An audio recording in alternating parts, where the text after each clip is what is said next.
صل على سيدنا محمد يا رب صل.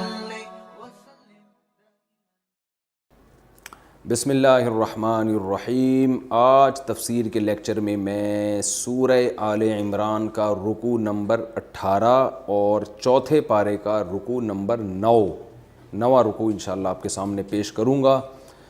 اور حسب معمول سب سے پہلے اس رکوع کا لفظی ترجمہ ہوگا مختصر گرامر کے ساتھ، پھر انشاءاللہ اس کی تفسیر ہوگی اور جو ہمیں علمی نکات اس میں پتہ چلیں وہ نمبر وار بیان ہوں گے. اعوذ باللہ من الشیطان الرجیم. بسم اللہ الرحمن الرحیم.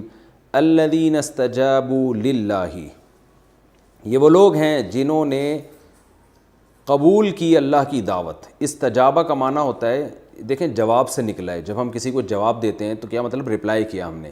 استجابو کسی کی دعوت پر لبیک کہنا، اصل میں تھا استجوبو استخرجو کی طرح.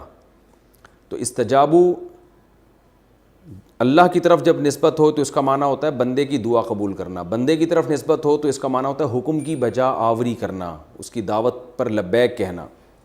الذین استجابوا للہ، وہ لوگ ہیں جنہوں نے اللہ کی دعوت پر لبیک کہا، اللہ کے حکم کو فالو کیا، والرسول اور رسول کے حکم کو فالو کیا. من بعد ما اصابہم القرح، بعد اس کے کہ ان کو مصیبت پہنچی تھی. قرح زخم کو، مصیبت کو، دونوں کو کہتے ہیں. للذین احسنوا منہم، ان لوگوں کے لیے جنہوں نے اچھا عمل کیا. منہم، ان لوگوں میں سے جو لڑائی میں شریک تھے، ان لوگوں میں سے جنہوں نے بھی احسان کیا، اچھا عمل کیا. واتقوا، اور اللہ سے ڈرے. اجر عظیم، ان کے لیے بہت بڑا اجر ہے.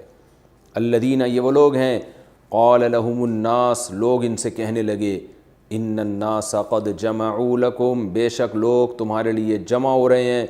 فاخشوہم، ان سے ڈرو. فاخشوا اصل میں تھا فاخشوا، خشیہ یخشا، خوف زدہ ہونا، ڈرنا. الف سائلنٹ ہو گیا، اخشیو تھا اصل میں، اخشیو اسمعو کی طرح. تو فخشوہم، ان سے ڈرو. فزادہم ایمانا، زادہ یزیدو کا معنی بڑھانا، زیادہ کرنا. فزادہم، اس بات نے بڑھا دیا، ہم ان لوگوں کو ایمانا، ایمان کے اعتبار سے. یعنی جب لوگوں نے ان سے کہا کہ لوگ تمہارے خلاف جمع ہو رہے ہیں تو ڈرو، تو بجائے ڈرنے کے اس بات سے ان کے ایمان اور بڑھ گیا. وقالوا، اور کہنے لگے. حسبنا اللہ، اللہ ہمیں کافی ہے. ونعم الوکیل، اور کیا ہی خوب کارساز ہے. وکیل کہتے ہیں کام بنانے والا، کیا ہی بہترین ہمارا کام بنانے والا ہے اللہ. فانقلبوا، پس یہ لوٹے، اصل میں تھا انقلبوا، انصرفوا کی طرح، اکتسبوا کی طرح، یہ لوٹے. بنعمت من اللہ، نعمت کے ساتھ اللہ کی طرف سے. وفضل، اور اللہ کے فضل کے ساتھ. یعنی اللہ کے فضل اور اللہ کی نعمت کو لے کے یہ واپس اپنے گھروں کو لوٹے ہیں. لم یمسسہم سوء، ان کو برائی نہیں پہنچی. مس یمسو، چھونا، یمسو اصل میں تھا مسیسا یمسسو، سمیع یسمعو کی طرح. ان تک برائی نہیں پہنچی. واتبعوا، اور انہوں نے فالو کیا، اتباع کی. رضوان اللہ، اللہ کی رضا کو. واللہ، اور اللہ تعالیٰ. ذو فضل عظیم، بہت بڑے فضل والا ہے. انما ذالکم الشیطان، بے شک یہ شیطان ہے. ذالکم کا معنی یہ جو ہے شیطان ہے. یخوف اولیاءہ، جو ڈراتا ہے اپنے دوستوں کو. خوف یخوف تخویفاً، ڈرانا. اولیاء، ولی کی جمع، دوست کو کہتے ہیں اولیاء. یہ شیطان ہے جو اپنے دوستوں کو ڈرا رہا ہے. فلا تخافوہم، تم نہ ڈرو اس شیطان سے. خاف یخافو، خویف یخوف تھا اصل میں، سمیع یسمعو کی طرح. تو لا تسمعوا لا تخوفوا، تخوفو کو تخافو پڑھا جاتا ہے، نہ ڈرو تم اس سے. وخافونی، نون کے بعد اصل میں یا بھی ہے جو حذف ہے، تو ان شارٹ اس کو حذف کر دیا جاتا ہے. وخافونی، ڈرو تم مجھ سے. ان کنتم مؤمنین، اگر تم مومن ہو.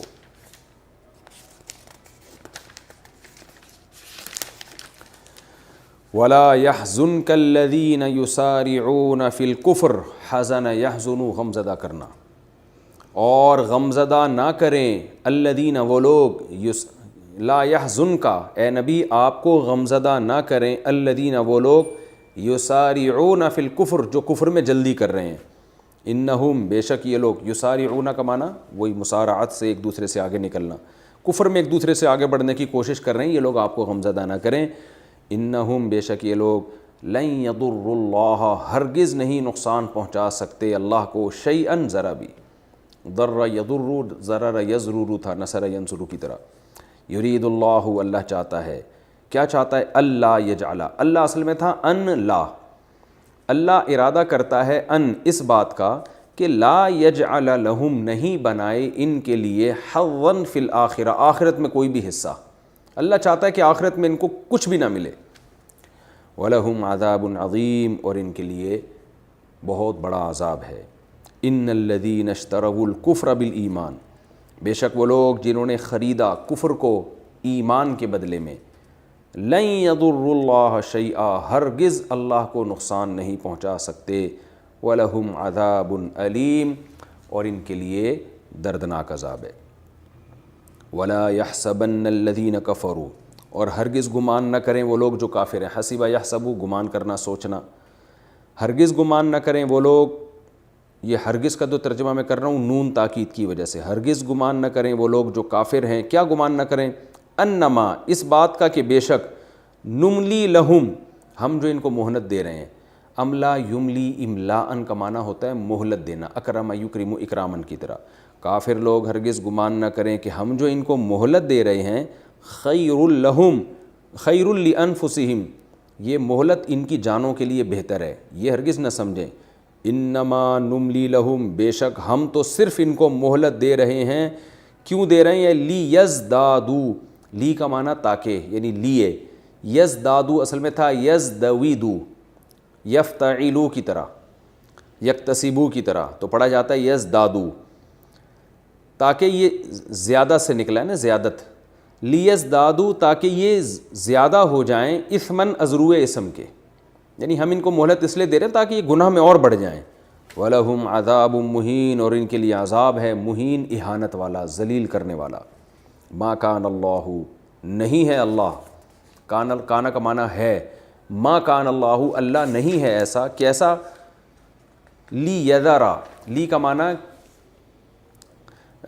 کا معنی لیے یا تاکہ، یذرا وذرا یذرو اصل میں تھا وزیرا یوذرو، سمیع یسمعو کی طرح، یوذرو کو یذرو پڑھا جاتا ہے، اس کا معنی ہوتا ہے کسی کو اپنے حال پہ چھوڑ دینا، جیسے قرآن میں آتے ہیں فذرہم، ان کو چھوڑ دیں آپ اپنے حال پہ، تو ما کان اللہ نہیں ہے اللہ ایسا، کیسا کہ لی یذر المؤمنین کہ مومنین کو چھوڑ دے، علی ما اس حالت پر، اس چیز پر، انتم علیہ جس پر تم ہو، یعنی اللہ نہیں یہ چاہتا کہ مومنین کو اسی حالت پہ چھوڑ دے جیسی حالت میں وہ چلے آ رہے ہیں، وہ حالت کیا ہے کہ بھئی منافقین کے ساتھ وہ مکس ہوئے ہوئے ہیں، پتہ ہی نہیں چل رہا عام لوگوں کو کہ صحیح مومن کون ہے غلط مومن کون ہے، اللہ نہیں ایسا کرتا کہ مومنین کو اسی حالت پہ چھوڑ دے، یعنی جس حالت پر تم ابھی ہو، حتیٰ یہاں تک کہ یمیز الخبیثہ، یہاں تک کہ اللہ جدا کر دے خبیث کو من الطیب پاکیزہ سے، مازا یمیزو اصل میں تھا مایازا یم یزو ضرب یضربو کی طرح، اس کا معنی جدا کرنا، اسی کو باب تفعیل میں لے کے جاتے ہیں تو تمییز بن جاتا ہے،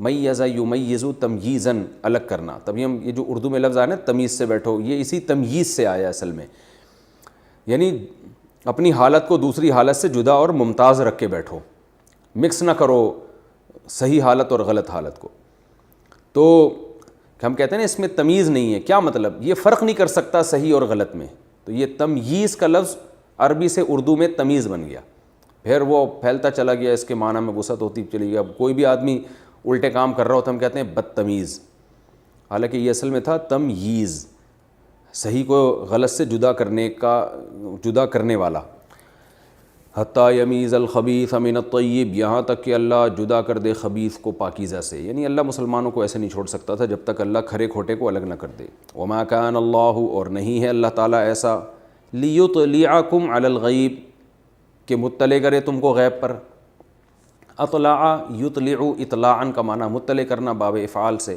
اور اللہ ایسا بھی نہیں کہ تمہیں غیب پر مطلع کر دے، ولکن اللہ لیکن اللہ تعالیٰ یجتبی من رسولہ منتخب کرتا ہے، اجتبا یجتبی اجتباءً سلیکشن کرنا، منتخب کرنا، باب افتعال اکتسب یکتسبو کی طرح، لیکن اللہ تعالیٰ یجتبی من رسولہ جس کو اپنے پیغمبروں میں سے چاہتا ہے، من یشاء جس کو چاہتا ہے منتخب کر لیتا ہے، فآمنوا تفسیر میں اس کا مطلب انشاءاللہ آپ کی سمجھ میں آئے گا، فآمنوا باللہ، پس ایمان لاؤ اللہ پر، ورسلہ، اور اس کے پیغمبروں پر، وإن تؤمنوا، اگر تم ایمان لاؤ گے، وتتقوا، اور اللہ سے ڈرو گے، فلکم اجر عظیم، تو تمہارے لیے بہت بڑا اجر ہے۔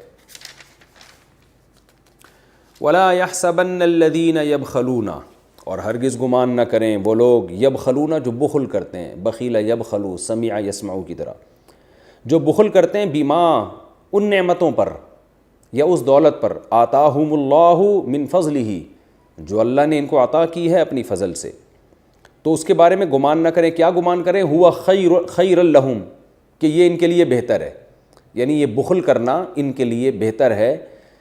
یہ بخیل لوگ ہرگز یہ گمان نہ کریں، بل ہوا شر لہم، بلکہ یہ ان کے لیے شر ہے، نقصان دہ ہے۔ سیطوقون ما بخلوا بہ یوم القیامہ، سا کا معنی عن قریب، یطوقو، طوق یطوق تطویقا، سبح یسبح تسبیحا کی طرح، اس کا معنی گلے میں توق بنا کے کوئی چیز ڈال دینا، توق سے نکلا ہے، کہتے ہیں نا گلے کا توق بنا ہوا یہ۔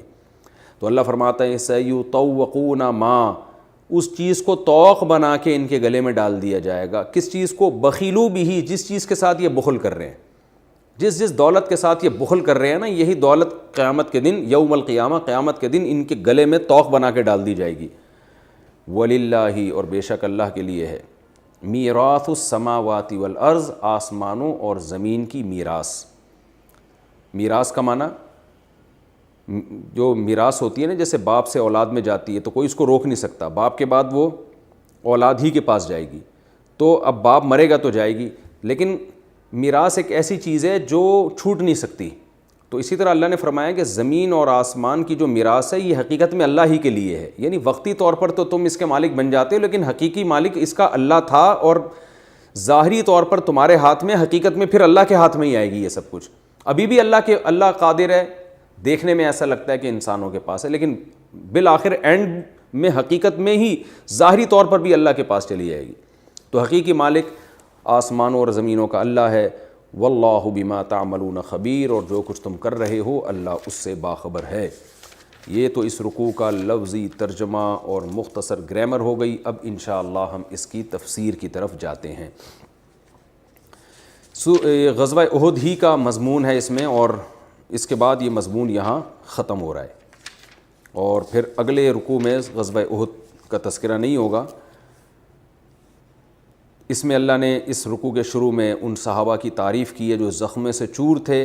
ہوا یہ تھا کہ صحابہ جب زخم سے چور بیٹھے تو ابو سفیان اور خالد بن ولید نے ارادہ کیا کہ شکست خوردہ لوگ ہیں، دوبارہ ان پہ حملہ کرتے ہیں جمع ہو کے، اور اب صفحہ ہستی سے مٹا دیتے ہیں۔ منافقین تو پہلے ہی پروپیگنڈا کر رہے تھے کہ ہماری بات مانتے تو یوں ہو جاتا، یوں نہیں کرتے تو یوں ہو جاتا، تو انہوں نے اور زیادہ پروپیگنڈا کرنا شروع کر دیا، کیونکہ یہ خبریں آنا شروع ہو گئی تھیں کہ یہ لوگ دوبارہ جمع ہو رہے ہیں۔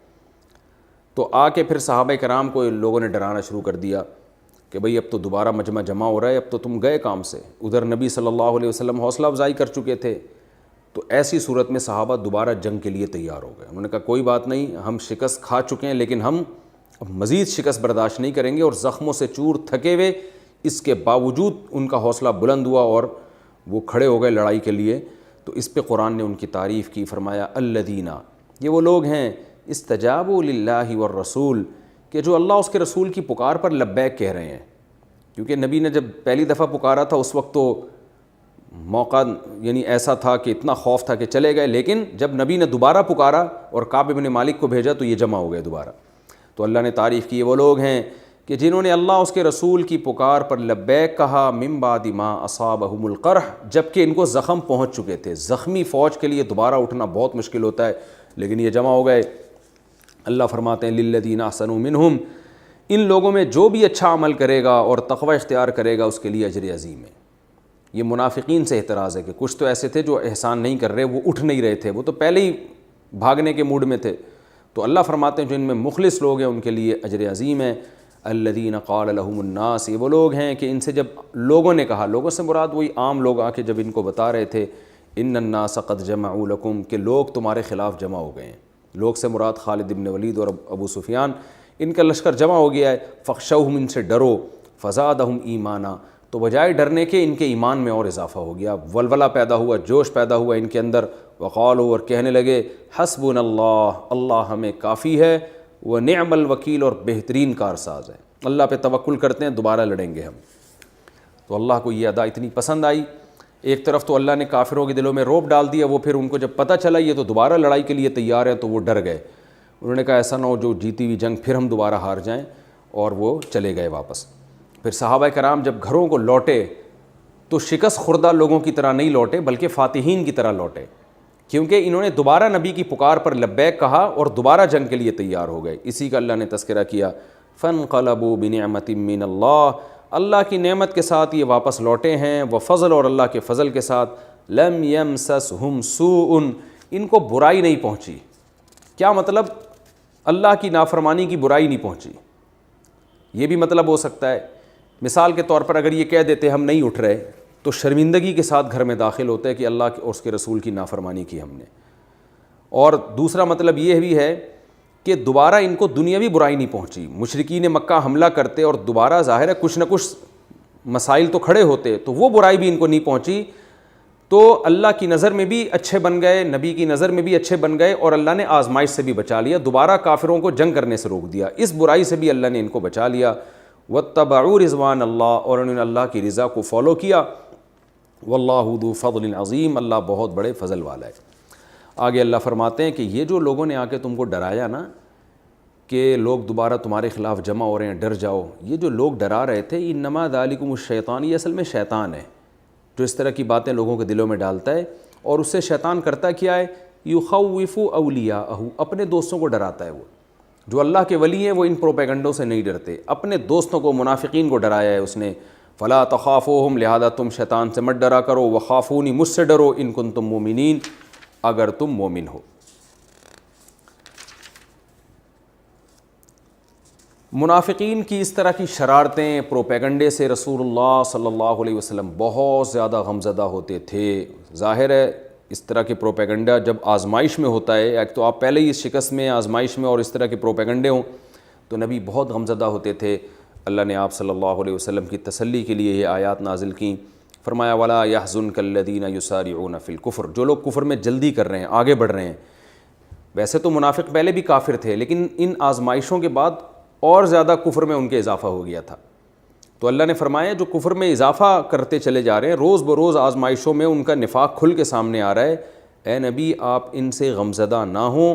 انہم لن یضروا اللہ شیئا، یہ اللہ کو کوئی نقصان نہیں پہنچا سکتے. یہاں اللہ سے مراد ہے اللہ کا دین. تو اس میں اللہ نے اپنے حبیب صلی اللہ علیہ وسلم کو تسلی دی کہ آپ جس دین کے لیے محنت کر رہے ہیں وہ آپ کا نہیں ہے، بلکہ وہ تو میرا دین ہے، مجھے محبوب ہے وہ. تو ان کی لڑائی آپ سے نہیں ہے، مجھ سے ہے، اور اللہ کو کوئی نقصان نہیں پہنچا سکتا. لہذا اللہ چاہے گا تو اس دین کو دنیا میں غالب کرے گا، اللہ ہی نہ چاہے تو کچھ نہیں ہو سکتا. اور ظاہر ہے آپ آخری نبی ہیں تو اللہ نے اب دین کو غالب بہرحال کرنا ہے. تو اس لیے یہ تعبیر اختیار کی گئی کہ جیسے اللہ کو نقصان نہیں پہنچایا جا سکتا تو اب اللہ کے دین کو بھی نقصان نہیں پہنچایا جا سکتا. یہ پروپیگنڈا کرتے رہیں گے، آپ اس سے متاثر نہ ہو. انہم لن یضروا اللہ شیئا، بے شک یہ اللہ کو ہرگز نقصان نہیں پہنچا سکتے. سوال پیدا ہوتا ہے اے اللہ جب نقصان نہیں پہنچا سکتے تو ان کو پروپیگنڈا کرنے کیوں دیتا ہے؟ تو ان کو کفر میں اضافہ ہو کیوں رہا ہے؟ ان کے یہ معاشرے میں فساد پھیلا کیوں نہ رہے؟ کوئی آسمانی آفت نازل کر کے فوراً تو مار کیوں نہیں دیتا ان کو؟ اس کا جواب اللہ نے دیا، یرید اللہ الا یجعل لهم حظا فی الآخرہ، اللہ چاہتا ہے کہ آخرت میں ان کا کوئی حصہ نہ ہو. دنیا میں یہ پھلیں پھولیں گناہوں کی وجہ سے ان پر دنیا میں عذاب نہ آئے تاکہ آخرت میں ان کو صحیح طرح سے عذاب دوں. جیسے کہ حدیث میں آتا ہے جب اللہ کسی سے محبت کرتے ہیں تو آخرت کی سزا دنیا میں ہی دے دیتے ہیں تھوڑی کر کے، لیکن جب اللہ کسی سے نفرت کرتے ہیں، غضبناک ہوتے ہیں اس کے اوپر، تو دنیا میں اسے پھلنے پھولنے دیتے ہیں، اس کے گناہوں کی ذرا بھی سزا نہیں ملتی، اور تاکہ آخرت میں اس سے انتقام لیا جا سکے. وہ انتقام بہت بڑا ہے. تو اللہ نے فرمایا اللہ چاہتا ہے کہ ان کو دنیا میں آخرت میں کچھ بھی نہ ملے، وَلَهُمْ عَذَابٌ عَظِيمٌ، اور ان کے لیے بڑا عذاب ہے. اور یہ منافق وہ لوگ ہیں جو مسلمانوں میں رہتے تھے، ان کو اسلام بھی ان کے پاس آپشن ہے، لیکن یہ اسلام کو چھوڑ کر کفر کے راستے کو اختیار کرتے ہیں. گویا انہوں نے ایسی تجارت کی ہے کہ پاکیزہ چیز کے بدلے میں بدبودار چیز خرید لی. انہوں نے ایک مردہ بکری دے کر آپ نے ایک حلال بکری یا بکرا کسی کو دے کر آپ مردہ خرید لیں تو کتنا گھٹیا سودا ہے. فرمایا انہوں نے ایسا ہی کیا.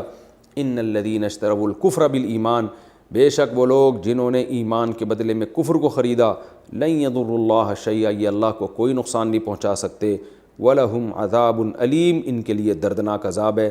اب اللہ ڈائریکٹ ان منافقین سے خطاب کرتے ہیں کہ تم بھی یہ نہ سمجھو کہ تم جو اتنا پھل پھول رہے ہو، تمہارے مال میں برکت ہو رہی ہے، تم جہاد میں گئے بھی نہیں اور اپنے آپ کو بچا لیا، اور جو مخلص صحابہ گئے ان میں بہت سے شہید ہو گئے، تو تم جو دنیا میں پھل پھول رہے ہو اس سے یہ مت سمجھو کہ یہ جو اللہ تمہیں مہلت دے رہا ہے یہ تمہارے حق میں بہتر ہے.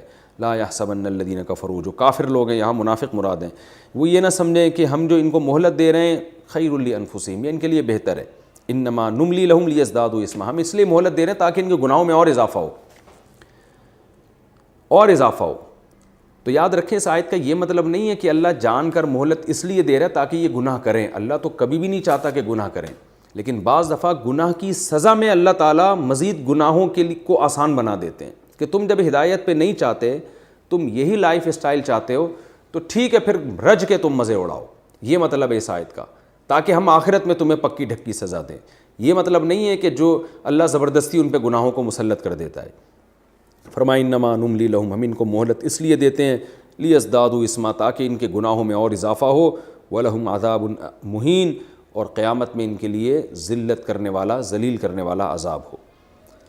ما کان اللہ لیذر المؤمنین علی ما انتم علیہ. اب اس مضمون کو جو ختم کیا جا رہا ہے اس آیت پر کہ یہ سب آزمائشیں جو احد میں تمہارے ساتھ ہوئی ہیں، اللہ کبھی بھی یہ نہیں کر سکتا تھا کہ مومن اور منافقین کا فرق کیے بغیر ایسے ہی سب چلتے رہو. ما کان اللہ ایسا نہیں ہے لیذر المؤمنین کہ مومنین کو چھوڑ دے علی اس حالت پر ما انتم علیہ جس پر تم ابھی ہو، کہ پتہ ہی نہیں چل رہا ان میں صحیح کون ہے غلط کون ہے. حتی یمیز الخبیث من الطیب، یہاں تک کہ اللہ خبیث کو پاکیزہ سے جدا کر دے. تو اس لیے یہ احد کے معرکے میں جو کچھ ہوا، آزمائشیں آئیں کھرے کھوٹے کو ایک دوسرے سے جدا کرنے کے لیے. آج پتہ چل گیا کون نبی کا سچا ساتھی ہے اور کون منافق ہے اور دوغلا ہے. اب سوال پیدا ہوتا ہے، اے اللہ تو اتنی آزمائشوں میں تو نے کیوں ڈالا؟ تو ویسے ہی نبی کو بتا دیتا کہ وہ منافق ہیں، یا صحابہ کو بتا دیتا کہ وہ منافق ہیں یہ مخلص ہیں، ہم نبی پر وحی آتی اور نبی ہمیں بتا دیتے. تو اللہ نے اس کا جواب دیا وما کان اللہ لیطلعکم علی الغیب، اللہ ایسا نہیں ہے کہ تمہیں غیب کی خبریں دے. اللہ کا انداز یہ نہیں ہے، اللہ کی عادت یہ نہیں ہے، بلکہ اللہ دنیا دار الاسباب ہے، دار الاسباب ہے. تو اسباب میں تمہیں جانا پڑے گا، ان سے رزلٹ تمہیں جو نکلے گا وہ اس پہ نتیجہ مرتب ہوگا. دیکھیں اللہ چاہے تو کسی کو اولاد دینی ہو تو شادی کے بغیر بھی دے سکتا ہے. اللہ چاہے تو کسی کو شفا دینی ہو علاج کے بغیر بھی دے سکتا ہے. اللہ چاہے کسی کو موت دینی ہو تو ایکسیڈنٹ یا بیماری کے بغیر بھی دے سکتا ہے. لیکن اللہ کی عادت یہ نہیں ہے. تو اسی طرح اللہ چاہے تو بتا سکتا ہے کہ یہ منافق یہ مومن، لیکن عادت اللہ کی ایسی نہیں ہے. اسباب پیدا کرتا ہے اللہ تعالیٰ، ان اسباب اور ان امتحانات میں رزلٹ اناؤنس ہوتا ہے، کون پاس ہو رہا ہے کون فیل ہو رہا ہے. تو یہ اللہ کی عادت ہے.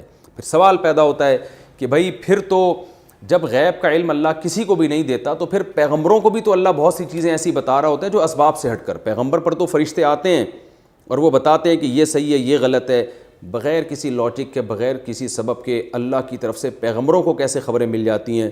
اس کا اللہ نے جواب دیا وَلَٰكِنَّ اللَّهَ، کہ بھئی تم یہ سمجھو گے کسی کو بھی کچھ نہیں بتاتا تو ایسا نہیں ہے، لیکن اللہ یہ ضرور کرتا ہے یجتبی من رسلہ من یشاء، اپنے پیغمبروں میں سے جس کو چاہتا ہے منتخب کر لیتا ہے. پھر اللہ اپنی مرضی سے اس کو غیب کی خبریں دیتے ہیں اور وہ پیغمبر پھر امتیوں کو وہ بتاتے ہیں، جیسے جنت کی خبر، جہنم کی خبر، برزخ قبر کے عذاب کی خبر، اور جو پیش گوئیاں آپ صلی اللہ علیہ وسلم نے کی ہیں. تو وہ ایک الگ بات ہے. لیکن نارملی جو اللہ کا معاملہ عام بندوں کے ساتھ ہے وہ یہی ہے کہ خود سے اللہ ان کو کچھ بھی نہیں بتاتا، اسباب سے وہ سیکھتے ہیں کہ دنیا میں صحیح کیا ہے اور غلط کیا ہے. فآمنوا باللہ ورسولہ، فرمایا جب یہ بات ثابت ہو گئی تو بس اللہ اس کے رسول پر ایمان لاؤ، جیسے جیسے وہ کہہ رہے ہیں ایسے ایسے کرتے چلے جاؤ. وَإِن تُؤْمِنُوا وَتَتَّقُوا، اگر تم ایمان لاؤ گے اور تقوی اختیار کرو گے، فَلَكُمْ أَجْرٌ عَظِيمٌ، تو تمہارے لیے بہت بڑا اجر ہے. میدان جہاد میں چونکہ مالی تعاون کی بھی بہت سخت ضرورت ہوتی ہے، غزوہ احد تھی یا بدر تھی یا اس کے علاوہ جتنی لڑائیاں ہوئیں، ظاہر ہے وسائل لگتے ہیں تو صحابہ دل کھول کر خرچ کیا کرتے تھے. منافقین یہاں بھی کہتے کہ ہم سے پیسے مانگے جا رہے ہیں, خرچ کروایا جا رہا ہے, کبھی غریبوں پہ خرچ کرنے کا, کبھی زخمیوں پہ خرچ کرنے کا. تو بخل کرتے تھے, کنجوسی کرتے تھے اور اس پہ فخر کرتے تھے ہم نے اتنی دولت اکٹھی کر لی. اللہ نے اس کا بھی جواب دیا, وَلَا يَحْسَبَنَّ الَّذِينَ يَبْخَلُونَ بِمَا آتَاهُمُ اللَّهُ مِنْ فَضْلِهِ وَخَيْرًا لَهُمْ, کہ جو لوگ اللہ کی نعمتوں میں بخل کرتے ہیں, اللہ نے ان کو نعمتیں دی ہیں, دولت کی نعمت دی یا اور کوئی نعمت دی, تو کنجوسی سے کام لیتے ہیں, وہ یہ نہ سمجھیں ہوا خیر لہم کہ یہ کنجوسی ان کے لیے بہتر ہے, بل ہوا شر لہم, یہ کنجوسی ان کے لیے عذاب ہے, شر ہے. وہ شر کیا ہے؟ سیطوقون ما بخلوا بہ یوم القیامہ, جس چیز میں وہ بخل کریں گے نا, یعنی ضرورت کے وقت بھی خرچ نہیں کریں گے, تو اسی دولت کو اللہ ان کے گلے کا سانپ بنا کے, توق بنا کے قیامت کے دن لے آئے گا اپنے سامنے, جیسے کہ قرآن میں دوسرے مقامات پر بیان کیا گیا ہے. تو یہ آخرت کا ذخیرہ نہیں بنے گی بلکہ آخرت میں عذاب کا ذریعہ بنے گی. اور آگے اللہ نے فرمایا وَلِلَّهِ مِيرَاثُ السَّمَاوَاتِ وَالْأَرْضِ, کنجوسی کرنے والا ویسے بھی بے وقوف ہے, اس لیے کہ اصل دولت کا مالک تو اللہ ہے, سب کچھ کا مالک جب اللہ ہے تو اللہ تمہیں اگر خرچ کرنے کا کہہ رہا ہے, اس کا مطلب اللہ دوبارہ لوٹا سکتا ہے وہ. یعنی کوئی کروڑ پتی سیٹھ ہو, آپ سے کہہ رہا ہے کہ اس کو 2 روٹی کھلا دو, آپ کو میں تو نہیں کھلاؤں گا, تو آپ بے وقوف ہیں, آپ کو پتہ ہے یار میں اس کے کہنے پر 2 کھلاؤں گا, یہ کل مجھے 4 دے دے گا. تو اللہ فرماتے ہیں یہ تو سب کچھ میرا ہے, جب میں مالک ہوں تو میں اگر تمہیں سخاوت کا حکم دے رہا ہوں تو کتنی تمہاری حماقت اور بیوقوفی ہے کہ تم یہ سمجھ رہے ہو ہم خرچ کریں گے تو پتہ نہیں غریب ہو جائیں گے, اللہ کے پاس تو کچھ ہے ہی نہیں دینے کے لیے, ہمیں ریٹرن لوٹانے کے لیے کچھ ہے ہی نہیں. اس نے فرمایا وَلِلَّهِ مِيرَاثُ السَّمَاوَاتِ وَالْأَرْضِ, جو کچھ آسمانوں اور زمین میں ہے سب کچھ اللہ کا ہے. وَاللَّهُ بِمَا تَعْمَلُونَ خَبِيرٌ, جو کچھ تم کر رہے ہو اللہ اس سے باخبر ہے. سخاوت کرو گے اجر ملے گا, بخل کرو گے تو اس پر عذاب آئے گا. یہ تو اس رکوع کا لفظی ترجمہ, مختصر گرامر اور ساتھ میں اس کی تفسیر بھی کمپلیٹ ہو گئی. اب انشاءاللہ میں اس سے جو علمی نکات ملتے ہیں مختصراً آپ کے سامنے پیش کروں گا. سب سے پہلا الذین استجابوا للہ والرسول من بعد ما اصابہم القرح, اس رکوع میں صحابہ کی بہت بڑی فضیلت ہے. دنیا میں کہیں ایسا نہیں ہوتا کہ کوئی فوج شکست کھا کے زخمی پڑی ہوئی ہو, جس کے بہت بڑی تعداد میں بڑے بڑے لوگ قتل ہو گئے ہوں میدان جنگ میں, اور ان کو پتہ چلے کہ فاتح قوم دوبارہ اسی کنڈیشن میں آپ پہ حملہ کرنے والی ہے, اور وہ دوبارہ کھڑے ہو جائیں لڑنے کے لیے. اسباب کی دنیا میں آج تک ہم نے ایسا کبھی نہیں سنا.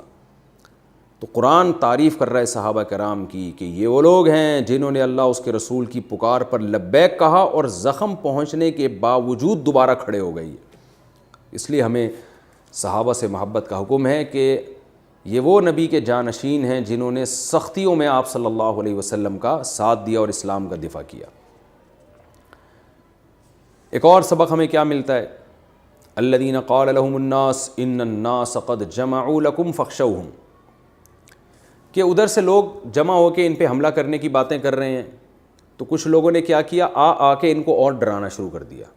اب دیکھیں ایسے موقع پہ جب دشمن نے ان زخمیوں پہ حملہ کرنا ہی ہے تو یہ لوگ اگر ڈریں گے تو اور زیادہ نقصان ہوگا. یعنی ایسے موقع پہ ڈرانے کا تو کوئی فائدہ ہی نہیں ہے, کیونکہ لڑنا تو بہرحال ہے, اگلے نے تو حملہ کرنا ہی کرنا ہے, وہ تو بالکل ہی مار دے گا, سب کو قتل کر دے گا.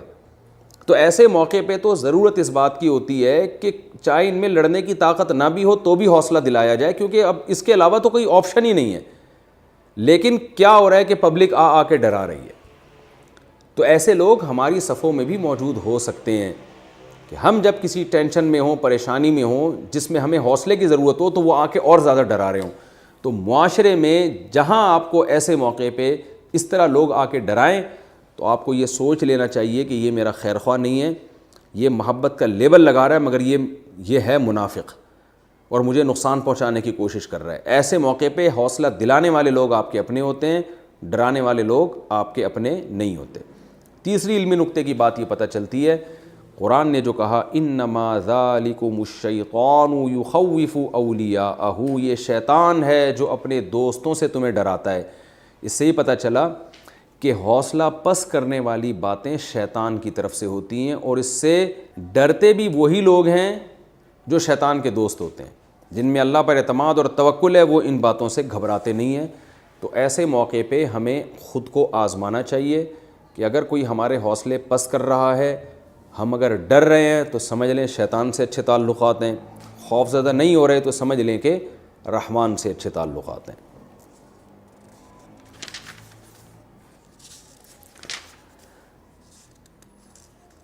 ہمیں یہ بھی پتہ چلتا ہے اس رکوع میں وَلَا يَحْزُنْكَ الَّذِينَ يُسَارِعُونَ فِي الْكُفْرِ إِنَّهُمْ لَن يَضُرُّوا اللَّهَ شَيْئًا، اللہ نے اپنے حبیب کو تسلی دی کہ ان منافقین سے آپ غمزدہ نہ ہوں۔ تو دیکھیں یہ نبی کو تسلی ہے، نبی کے واسطے سے ہمیں بھی تسلی ہے۔ آج اگر ہم حق کی دعوت پھیلا رہے ہیں اور میڈیا پہ پروپیگنڈا ہو رہا ہے ہمارے خلاف، اور مختلف طرح سے جو ہے لوگ آپ کی دعوت میں رکاوٹیں ڈالنے کی کوشش کر رہے ہیں، تو اللہ نے کیا تسلی دی کہ یہ لوگ آپ کے نہیں بلکہ اللہ کے خلاف ہیں، کیونکہ آپ اگر اللہ کے دین کے داعی ہو، حق کے داعی ہو، تو آپ کے دشمن نہیں ہے تو اللہ کے دشمن ہے، اور اللہ کو کوئی نقصان نہیں پہنچا سکتا۔ تو اس لیے اہل حق کو حق کی دعوت میں لگے رہنا چاہیے، اور مخالفین کے اعتراضات اور ان کے پروپیگنڈے سے زیادہ ٹینشن نہیں لینی چاہیے۔ کچھ ٹینشن تو نیچرل ہوتی ہے، وہ تو انسان کے اختیار میں نہیں ہے، لیکن سوچ سوچ کے ٹینشن نہیں لینی چاہیے، تسلی رکھنی چاہیے کہ اللہ سے دنیا میں کوئی بھی نہیں لڑ سکتا، بالآخر اللہ حق کو غالب کرے گا۔ ایک علمی نقطے کی بات یہ بھی پتہ چلتی ہے کہ کافروں کے مالی حالات، ان کی عیاشی اور ان کی عیش و عشرت، اور ان کو سزا نہیں مل رہی، اور دوسری طرف اہل حق مغلوب بھی ہیں، ٹینشنوں میں بھی ہیں، پریشانیوں میں بھی ہیں۔ اس سے بھی ہمیں پریشان ہونے کی ضرورت نہیں ہے۔ اللہ نے بتا دیا یرید اللہ الا یجعل لہم حظا فی الآخرہ، اللہ چاہتا ہے آخرت میں کوئی حصہ نہ ہو۔ توبہ کا دروازہ ہر ایک کے لیے کھلا ہوا ہے، لیکن اگر یہ توبہ نہیں کرنا چاہتے تو گناہوں میں اللہ ان کو مہلت دیتا ہے۔ تو اس لیے اصل خوشی آخرت کی خوشی ہے۔ اگر کوئی دنیا میں نافرمان ہے اور خوشحال ہے تو آپ اس سے دھوکے میں نہ آئیں۔ اصل خوشحال وہ ہے جو اللہ کی نافرمانی سے بچا ہوا ہے۔ ہمیں اس آیت سے پتہ چلتا ہے کہ وَلَا يَحْسَبَنَّ الَّذِينَ كَفَرُوا أَنَّمَا نُمْلِي لَهُمْ خَيْرٌ لِأَنفُسِهِمْ، اس آیت سے ہمیں یہ بات پتہ چلتی ہے۔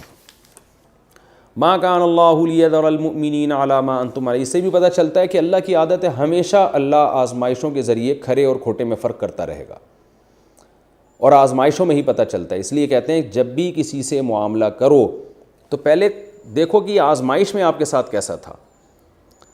کہتے ہیں نا جب تک کسی کے ساتھ سفر نہ ہو آپ اس کے بارے میں فیصلہ نہ کرو کہ اچھا ہے کہ برا ہے، کیونکہ جب سفر میں آزمائشیں آتی ہیں، بعض دفعہ ساتھیوں کو دوسرے کی خاطر اپنے آرام کی قربانی دینی پڑتی ہے، بعض دفعہ دوسرے کے لیے اپنا مال خرچ کرنا پڑتا ہے، تو سفر میں انسان ٹینشن میں ہوتا ہے، ہر آدمی چاہتا ہے میں زیادہ سہولت میں ہوں۔ ایسے موقع پہ جو دوسروں کو اگنور کر کے اپنی سہولت کی فکر میں لگا رہے، کتنا ہی اچھا ہو اس کا مطلب وہ اچھا ہے نہیں، اوپر سے اچھا ہے وہ۔ اس لیے علماء کہتے ہیں کہ جب تک کسی کے ساتھ سفر نہ ہو آپ اس کے بارے میں فیصلہ نہ کریں کہ اچھا ہے کہ برا ہے۔ اسی طرح جب تک کسی کے ساتھ لین دین کا معاملہ نہ ہو، مالی لین دین ہے، آزمائش یعنی آزمائش کے بغیر تو اللہ کہتا ہے میں بھی قبول نہیں کرتا، حالانکہ اللہ تو عالم الغیب ہے، تو ہم کیسے کسی کو آزمائش کے بغیر فیصلہ کر دیں کہ اچھا ہے کہ برا ہے۔